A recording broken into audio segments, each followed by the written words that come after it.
Hi friends, இன்னைக்கு சாப்பிட்றதுக்கு south Africa போகிறோம். வாங்க போகலாம். ஆமாங்க, நிஜம்தாங்க. இன்னைக்கு சமையல் சவுத் ஆப்பிரிக்கா ஃபுட்டு தாங்க. சவுத் ஆப்பிரிக்காவில் ஃபேமஸான ஃபுட்டு ஃபூஃபு. இன்னைக்கு அதான் பண்ண போகிறோம். சிக்கனை வச்சு கிரேவி, சவுத் ஆப்பிரிக்கா ஸ்டைலில். சவுத் ஆப்பிரிக்கா ஸ்டைல் ஃபூஃபு, அந்த ஃபுட்டு தான் சமைக்க போகிறோம். வாங்க எப்படி இருக்குன்னு பார்க்கலாம். சூப்பராக பண்ணிடலாம். ஃபுஃபு பண்ணுறதுக்கு இந்த மாதிரி சுத்தமான மரவள்ளி கிழங்கு நல்லா ஃப்ரெஷ்ஷாக இருக்கணும். ரெண்டாவது கொஞ்சம் பிஞ்சு கிழங்காக இருக்கணும். பார்த்தீங்களா, அது அந்த மேல் தோல் வந்து ரோஸ் கலரில் ஒரு ஷேட் அடிக்கும். இருக்கிறதுல பெஸ்ட் குவாலிட்டின்னு அதுதான். எல்லா யூஸ்க்குமே நல்லாயிருக்கும். இந்த மாதிரி ஒரு கிழங்கு வாங்கிக்கோங்க. பார்த்தீங்களா எவ்வளோ ஃப்ரெஷ்ஷாக இருக்குன்னு சொல்லிட்டு. இந்த மாதிரி கிழங்கு வாங்கிக்கிட்டிங்கன்னா உங்களுக்கு எல்லாம் நல்லாயிருக்கும் பண்ணுறதுக்கு. இதில் நிறைய வெரைட்டி இருக்குது. ஒன்று ரொம்ப நாராக வரும். இந்த கிழங்கு தான் இருக்கிறதுலே பெஸ்ட் குவாலிட்டி. பார்த்தீங்களா எப்படி இருக்குன்னு சொல்லிட்டு. பால் மாதிரி இந்த மாதிரி தான் கிழங்கு வாங்கினா தான் இந்த மாதிரி நல்ல குவாலிட்டியாக இருக்கும். சூப்பராக இருக்கும். மாவு கிழங்குங்கிற மாதிரி சொல்கிறாங்க ஒரு சிலர். ஒவ்வொரு பக்கம் ஒவ்வொரு மாதிரி சொல்கிறாங்க. இந்த மாதிரி எடுத்துக்கோங்க.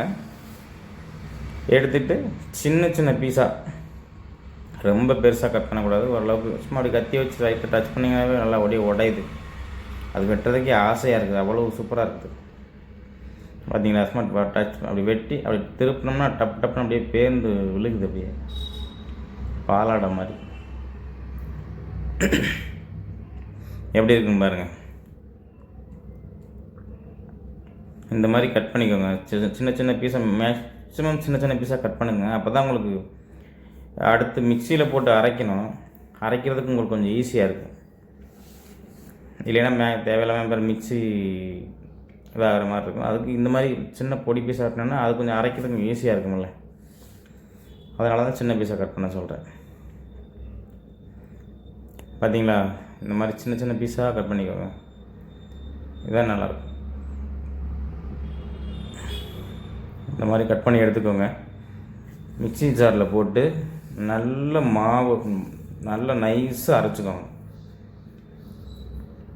நைஸாக அரைச்சிட்டு அடுப்பில் இந்த மாதிரி நான்ஸ்டிக்கு இருந்தாலும் சரி, இல்லை நார்மலாக எது இருந்தாலும் சரி உங்களுக்கு யூஸ் பண்ணிக்கோங்க. பார்த்தீங்களா எவ்வளோ நைஸாக இருக்குது பாருங்கள்.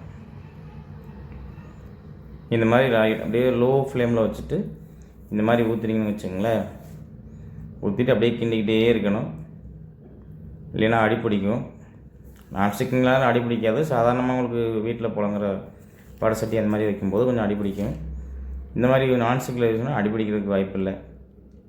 கிண்டிக்கிட்டே இருங்க. ரொம்ப நேரம் கிண்டணும். இப்போதைக்கு பார்த்தீங்களா ஒயிட்டாக இருக்குது. அது நல்லா வெந்துருச்சுன்னா அப்படியே ஒரு எல்லோ ஷேட் அடித்த மாதிரி வந்துடும்.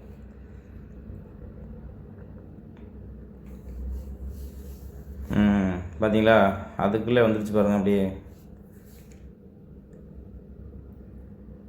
எப்படி ஆயிடுச்சு பாருங்கள். அப்படியே இதுதான் ஸ்டார்டிங் ஸ்டேஜு.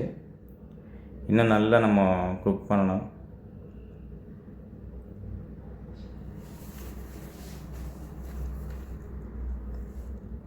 பாருங்கள், ஒரு பக்கம் வெந்து ஒரு பக்கம் வேகாமையும். இப்போதைக்கு கட்டியாக ஆகிற மாதிரி இருக்கும். பட்டு கிண்டிக்கிட்டே இருந்ததுன்னா எல்லாம் ஈவனாக அப்படியே ஒரே மாதிரி வந்துடும்.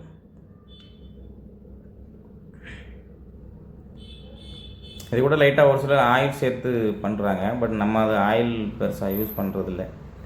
அப்படியே நார்மல் நேச்சுரலாக எப்படி வருதோ அப்படியே பண்ணிக்கலாம். நான்ஸ்டிக்குங்கிறதுனால பார்த்தீங்களா போஸ்டர் விட்டுற கோந்து மாதிரி இருக்குது பாருங்க. இதுதான் ஃபுஃபு. இதுதான் ஆப்ரிக்கனோட ஃபேவரட்டு. இப்போ நம்ம ஊரில் எப்படி அரிசி சாப்பாடு சாப்பிட்றோமோ அது மாதிரி அவங்க ஊரில் இதுதான் அரிசி மாதிரி. அரிசி சாப்பாடு நம்ம எப்படி இங்கே சாப்பிட்றோம் அதே மாதிரி அவங்க இதுதான் ஃபுட்டு. என்ன நான்வெஜ்ஜாக இருந்தாலும் சரி, வெஜ்ஜாக இருந்தாலும் சரி, அவங்களுக்கு சாப்பாடுன்னா இது தான். இது ரெண்டாவது நம்ம வாழைப்பழம், வாழைக்காய் இந்த மாதிரி இடித்து அது மாதிரி பண்ணுறாங்க. இந்த மாதிரி கிழங்குகள் தான் மேக்ஸிமம் மோஸ்ட்லி அதிகம் பண்ணுறாங்க. கிழங்கு இந்த மாதிரி வாழைக்காய். பாருங்கள், பதம் இல்லை, அரை பகுதி வெந்துருச்சு. இன்னும் வேக வேண்டியிருக்குது.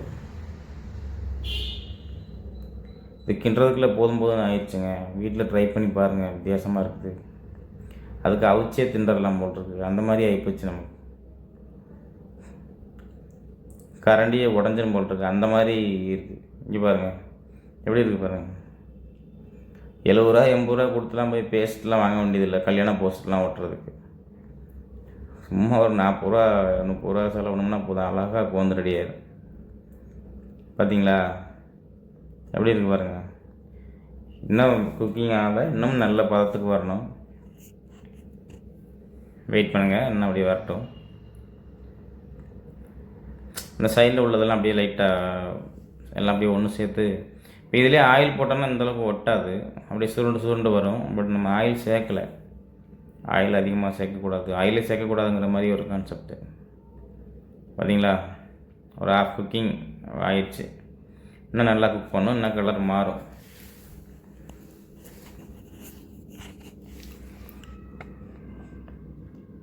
மற்ற இது மாதிரி வச்சுட்டு அந்த பக்கம் போய் இன்னொரு வேலையை பார்க்கலாம் அப்படிங்கிற மாதிரிலாம் இல்லை. இது கிண்டி இறக்குற வரைக்கும் பக்கத்திலே இருந்து கிண்டிக்கிட்டே இருக்கணும்.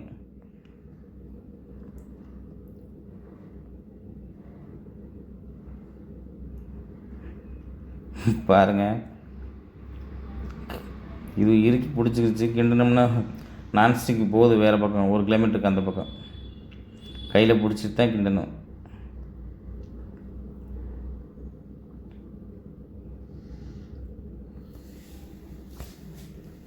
என்னதான் நம்ம ஊரில் டெய்லி ஃபுட்டு சாப்பிட்டாலும் இந்த மாதிரி வித்தியாசமான ஃபுட்டு செஞ்சு சாப்பிடும்போது அதில் ஒரு சுவாரஸ்யமான ஒரு ஃபீல் இருக்குது. ஸோ அதான் ட்ரை பண்ணேன்.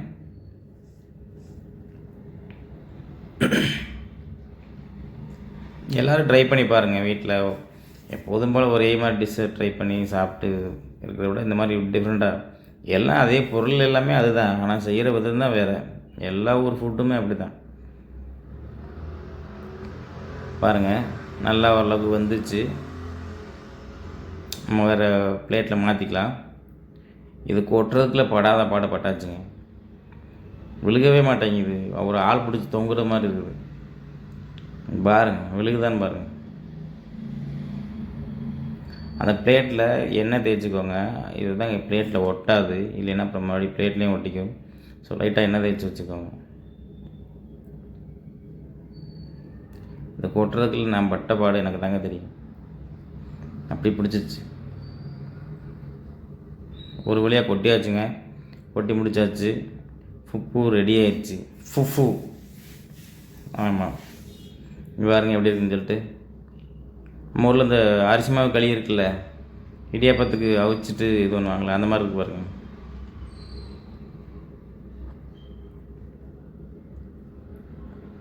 Okay, next chicken gravy ready பண்ணிடலாங்களா? தாச்சி அடுப்பில் வச்சுக்கோங்க, எண்ணெய் ஊற்றிடுங்க. எப்போதும் போல் பட்டை வகை அதை சேர்த்துக்கோங்க. எல்லாம் ரெடி பண்ணி வச்சு பாருங்கள். நம்ம நார்மலாக இப்போ எல்லா சமையலையும் பண்ணுறது மாதிரி தான். பட்டை வகை போட்டுங்க. அடுத்து சின்ன வெங்காயம் சேர்த்துக்கோங்க. 2 வரமிளகாய் போட்டுக்கோங்க. அடுத்து சின்ன வெங்காயம்,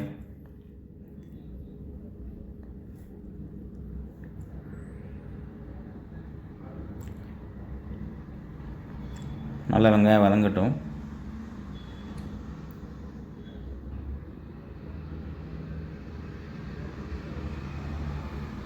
இடித்து வச்ச இஞ்சி பூண்டு அடுத்து அதை நல்லா வதக்கி விடுங்க.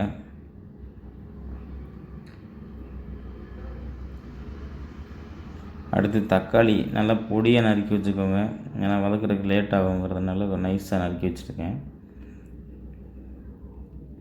நல்லா வதங்கிருச்சு. அடுத்து நறுக்குன தக்காளியை போட்டு விடுங்க.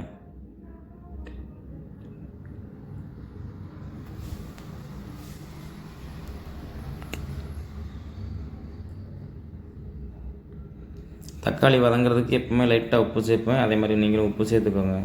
எந்த சமையல் பண்ணாலும் சரி தக்காளி போடுறதுக்கு லைட்டாக உப்பு சேர்த்திங்கன்னா தான் சீக்கிரம் வதங்கும். ஃபுஃபு சிக்கன் கிரேவிக்கு வந்து அவங்க ஊர் ஸ்டைலில் இந்த மாதிரி தான் பெரிய பெரிய பீஸாக போடுறாங்க. ஸோ நானும் அதே மாதிரி தான் பெரிய பீஸ் தான் போட்டிருக்கேன். நல்லா வதங்கட்டும். நல்லா ஆயில் ஃப்ரை பண்ணிவிட்டு அதுக்கப்புறம் மசாலா சேர்த்துக்கலாம்.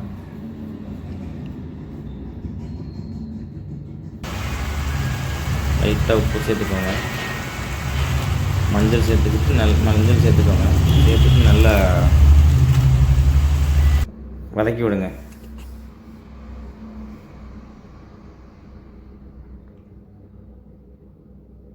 அவங்க ஆயில் நிறைய சேர்ப்பாங்க, பட் நாங்கள் அளவாக தான் சேர்த்துருக்கேன். இதுக்கு மேலே ஆயில் சேர்த்துட்டு அது சூட் ஆகாது. இது ஓரளவுக்கு மீடியமாக தான் சேர்த்துருக்கேன். உங்களுக்கு ஆயில் நிறைய சேர்க்கணுன்னா நீங்கள் தாராளமாக சேர்த்துக்கலாம்.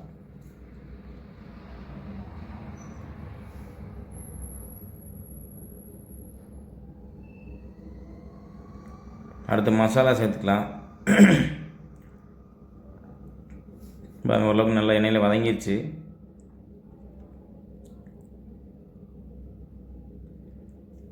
நம்ம ஹோம்மேடு மசாலா, அது நம்ம எப்போதும் சமையலுக்கு நான்வெஜ்ஜுக்கு யூஸ் பண்ணுற மசாலா. அடுத்து மிளகாய்த்தூள் சேர்த்துக்கோங்க. அடுத்து கொஞ்சமாக மல்லித்தூள் சேர்த்துக்கோங்க.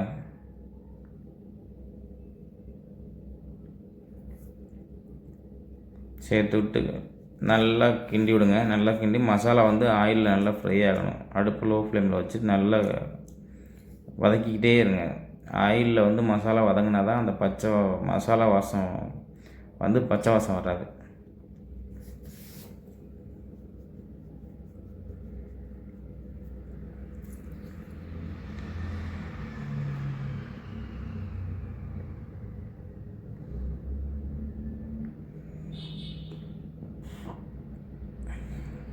பாருங்கள், சிக்கன் ஒரு ஹாஃப் குக்கிங் ஆயிடுச்சு.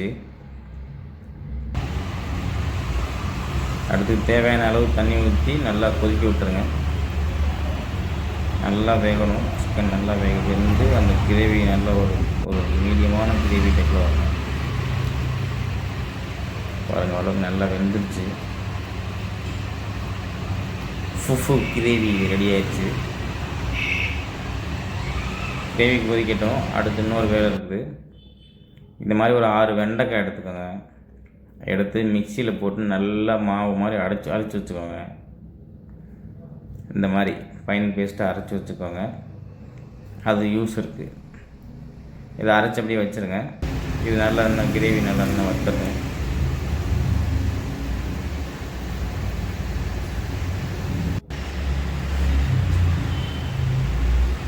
அவ்வளோக்கு கிரேவி நல்லா வத்திடுச்சு. இன்னும் கொஞ்சம் வத்தட்டும். ஓகே, வத்திடுச்சு. இந்த ஸ்டேஜில் பார்த்தீங்கன்னா ஒரு அரைச்சி வச்சுருந்த அந்த வெண்டைக்காயில் பாதி அளவு இந்த சிக்கனில் சேர்த்துக்கணும். இதுதான் அவங்களோட ஸ்பெஷலே. இந்த மாதிரி சேர்த்து நல்லா கலக்கி விடுங்க. அப்படியே கட்டியாயிரும் பாருங்க. இந்த வெண்டைக்காயோட இதெல்லாம் கலந்த உடனே அப்படியே கட்டியாயிரும். முட்டையாக பப்புள்ஸ்லாம் வருது பாருங்கள். இந்த வெண்டைக்காயோட அந்த வளவளப்பு பாருங்கள். பார்த்தீங்களா? அப்படியே லோ ஃப்ளேம்லேயே வச்சுக்கோங்க. ஹை ஃப்ளேம் வச்சு அடி பிடிக்கும்.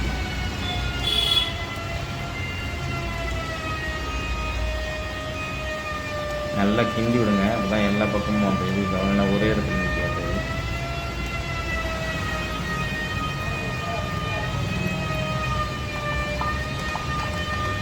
சூப்பரான ஃபுஃபு கிரேவி ரெடி ஆகிட்டு இருக்குது. பாருங்கள் எப்படி கொதிக்குதுன்னு சொல்லிட்டு. ஒரு வித்தியாசமாக டேஸ்ட்டு ஸ்மெல் எல்லாமே அதே தான். பட் அந்த கிரேவி டைப் மட்டும் ஒரு மாதிரி வளவளன்னு அந்த டைப்பில் இருக்குது. பாருங்க,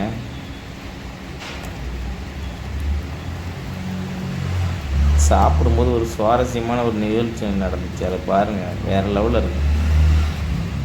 நானே எதிர்பார்க்கலைங்க. அது நம்ம சாப்பாடெலாம் சாப்பிடும்போது பார்த்திங்கன்னா போய் ஃபஸ்ட்டு வாயில் வச்சோன்னே விக்கல் வந்துடும், அடைச்சிக்கிறோம். ஆனால் இது சாப்பிடும்போது ஒரு வித்தியாசமான ஒரு ஃபீலிங் ஒன்று ஆச்சு. பாருங்கள் எப்படி கொதிச்சிட்ருக்குன்னு சொல்லிட்டு. நல்லா கொதிக்கிட்டோம். இது சாப்பிட்றப்போ ஒரு வித்தியாசமான ஃபீல் நடந்தது. அது என்னென்னு வீடியோ கடைசியில் பாருங்கள். சாப்பிட்ற வீடியோ பார்க்கும்போது உங்களுக்கு தெரியும். நல்லா வத்திடுச்சு, இறக்கிடலாம். அவளுடன் எதிர்பார்த்த ஃபுஃபு சிக்கன் கிரேவி சாப்பிட்றதுக்கு முன்னாடி டைம் ஆகிடுச்சு. சூப்பராக ரெடி ஆகிடுச்சுங்க. எப்படி இருக்குங்க? வளவளன்னு இருக்கா? இதாங்க அவங்க சவுத் ஆஃப்ரிக்கன் கிரேவி.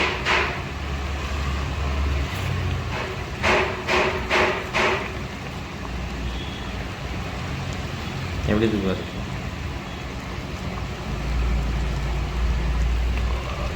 அவங்க ஊர் ஸ்டைல் இதுதான். எல்லாத்துலேயுமே வெண்டைக்காய் சேர்ப்பாங்களாம்மா. நான்வெஜ்ஜாக இருந்தாலும் சரி, வெஜ்ஜாக இருந்தாலும் சரி, மீன் குழம்பு இருந்தாலும் சரி, எல்லாத்துலேயுமே சேர்ப்பாங்க.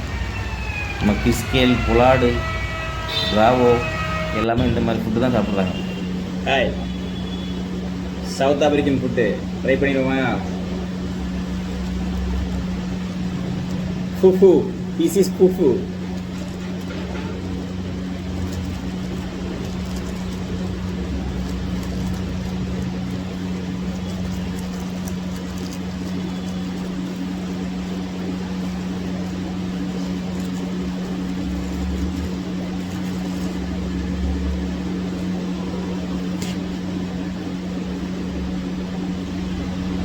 எப்படி இருக்கு பாருங்க.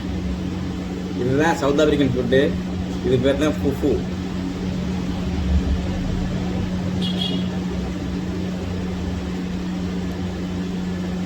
கிரேவி ஊற்றிடலாமா?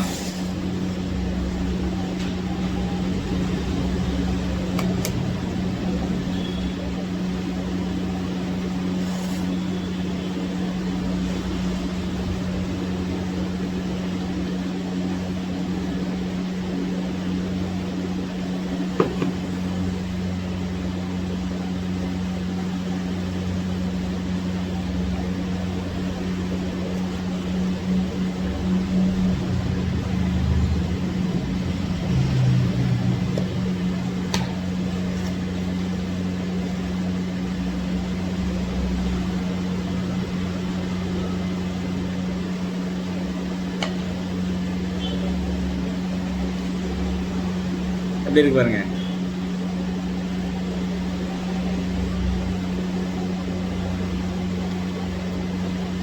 வாங்க அப்படியே ட்ரை பண்ணிடலாம்.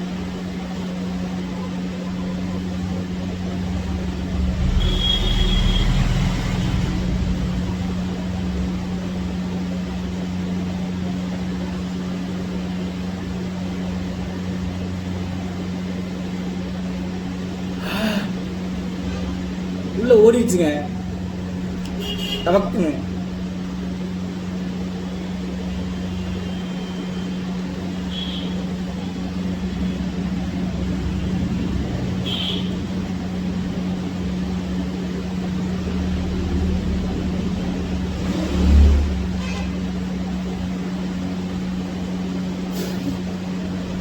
டக்கு நீங்க வந்துடுது ஒரே செகண்ட்ல. சூப்பரா இருக்கு.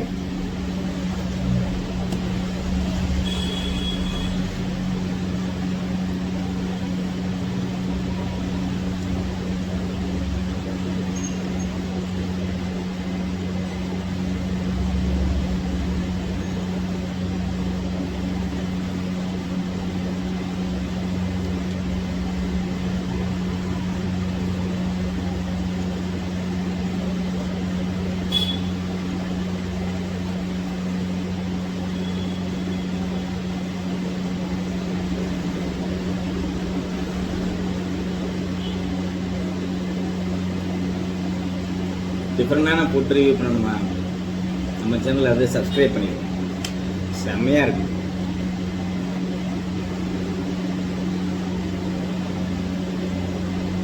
வாயில வச்சா போதும் 90 கிலோமீட்டர் ஸ்பீட்ல உள்ள போயிருக்கு.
இப்படிதான் இருக்கும் பாருங்க அவங்க வீட்டு ஃபுட்டு. பயங்கர ஹெல்த்தி.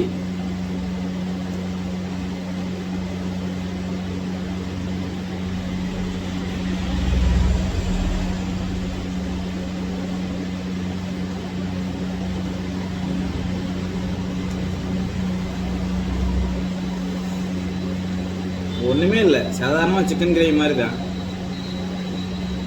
சாப்பிட்ற குக்கிங் பண்ணுற விதம் தான் வேறு. நம்ம ஊரில் அவிச்சு சாப்பிடுவோம், அவங்க ஊரில் பார்த்தீங்கன்னா இந்த மாதிரி நல்லா மிக்சிங் பண்ணி களி மாதிரி சாப்பிட்றாங்க. சேம் தான், ஒன்றும் பெருசாக வித்தியாசம்லாம் இல்லை, ஆனால் நல்லா இருக்கு. பாருங்க,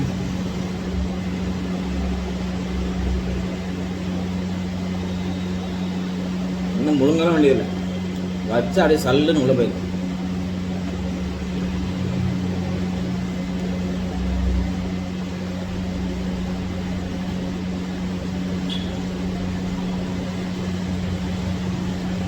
பச்சை வெண்டைக்காய் கடிச்சுன்னா எப்படி இருக்கு அந்த மாதிரி இருக்கு. நல்லா இருக்கு, வித்தியாசமா இருக்கு. ஒருவேளை சத்தப்பரிக்கெல்லாம் போகிற மாதிரி வந்து அந்த மாதிரி ஃபுட்டு தான் கிடைக்கும். ட்ரை பண்ணி பாருங்க, இல்லை நம்ம சேனலை பார்த்து இப்படி நீங்கள் வீட்டில் ட்ரை பண்ணி பாருங்கள். ரொம்ப நல்லது, சூப்பராக இருக்கு. அவ்வளோதான், சிம்பிள்.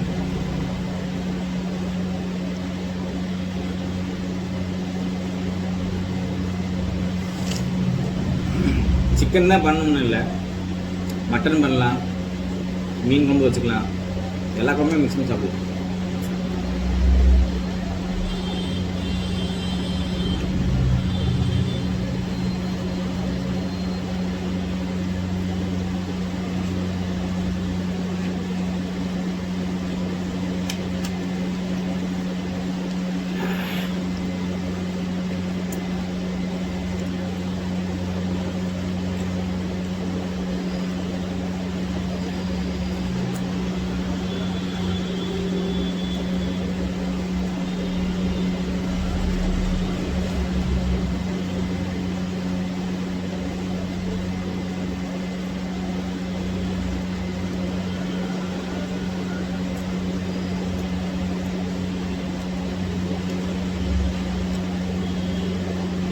நிறைய பேர் போட்டிருக்காங்க,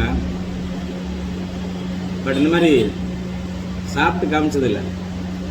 முதல் முறை நம்ம தான் சாப்பிட்டாங்க.